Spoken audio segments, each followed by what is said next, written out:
La Danone Nations Cup France était à Marseille le week-end dernier pour la 5e et dernière étape régionale.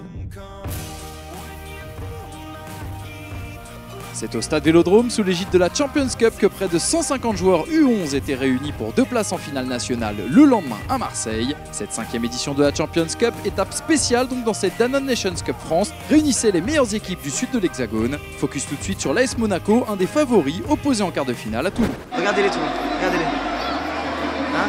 Depuis tout à l'heure je les vois, je les regarde. Ils sont chauds. Pour eux, ils ont déjà gagné en fait. Pour eux, ils ont déjà gagné le tournoi. Ils savent pas qu'ils sont tombés contre nous, c'est dommage pour eux.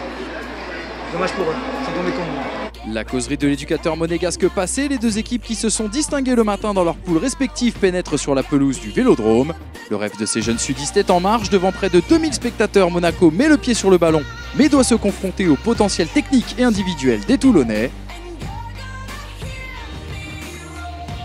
Monaco souffre et voit le RFC Toulon ouvrir la marque par son avant-centre, toujours dans les bons coups.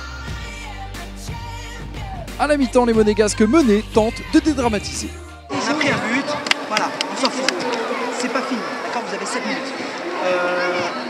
L'intention c'est bien. Un moment sur le côté droit, Eric tu restes côté gauche. Mais tu sais rien avec le ballon. Faut rentrer, il faut qu'il y ait du monde devant. Au retour de la pause, Monaco va encaisser un second but. Nils, numéro 10 toulonnais, lui aussi très en vue, a encore fait des siennes. La tâche est désormais des plus compliquées pour le collectif huilé des Monégasques. Maintenant qu'ils n'ont plus rien à perdre, les jeunes pousses du Rocher jouent libérés, posent davantage leur jeu et font preuve de caractère. Ces ingrédients leur permettent de réduire le score, mais la messe est dite. C'est le Toulon de Frédéric Mérieux, l'homme aux plus de 400 matchs en D1, qui se qualifie pour les demi-finales. On se prend un coup de pète, on prend les buts, on ne sait pas parler. Voilà.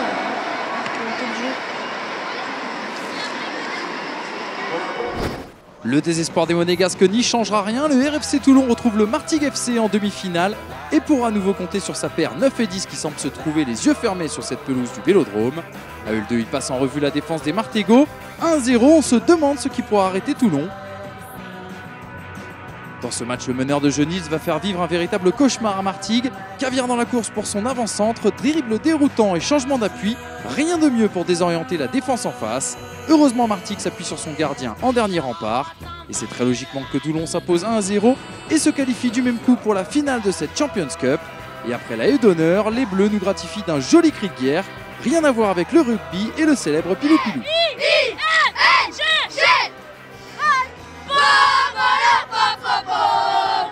C'est des petits qui sont très à l'écoute et qui ont la tête sur les épaules et qui travaillent, et ça c'est important.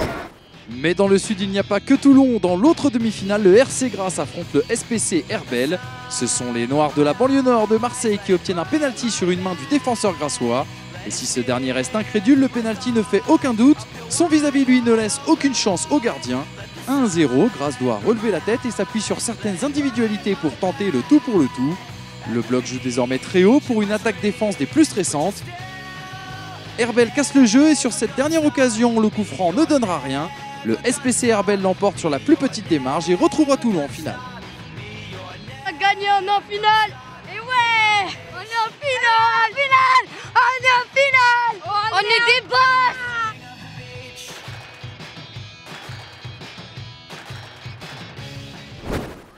17h, la tension se lit sur les visages. Dans les tribunes, 2000 spectateurs s'apprêtent à vivre une véritable opposition de style pour cette finale de la Champions Cup 2014. D'un côté Toulon, capable de se retrouver en 3 passes dans la surface adverse, et de l'autre Herbel au jeu plus rugueux qui s'appuie sur un bloc équipe très solidaire.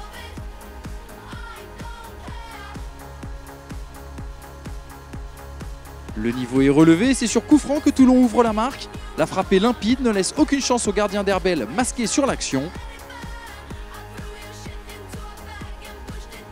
Les Bleus pensent avoir fait le plus dur et peuvent laisser éclater leur joie. Toulon mène 1-0 mais semble éreinté physiquement. Le chronomètre tourne et semble de plus en plus lent pour les Varois qui subissent. Herbel l'a bien compris et va pousser dans cette fin de première période. Un coup à gauche, un coup de loin, les Marseillais varient le jeu et à la pause, les éducateurs doivent remobiliser.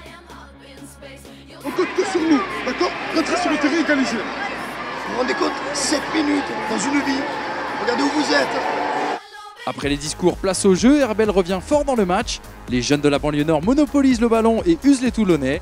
Les Bleus sont poussés à la faute et sur une situation similaire à l'ouverture du score varoise, le SPC Herbel égalise. Et le moins qu'on puisse dire, c'est que le gardien peut s'en mordre les doigts. Arconada a trouvé son successeur.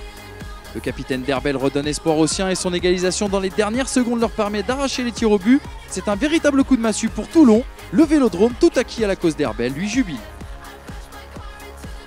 Les tirs au but vont donc départager les deux finalistes et parce qu'il faut croire en ses rêves, les tireurs font preuve de concentration pour ce duel à couteau tiré. Égalité parfaite jusqu'à la mort subite et ce raté du stopper toulonnais. Balle de match pour Herbel.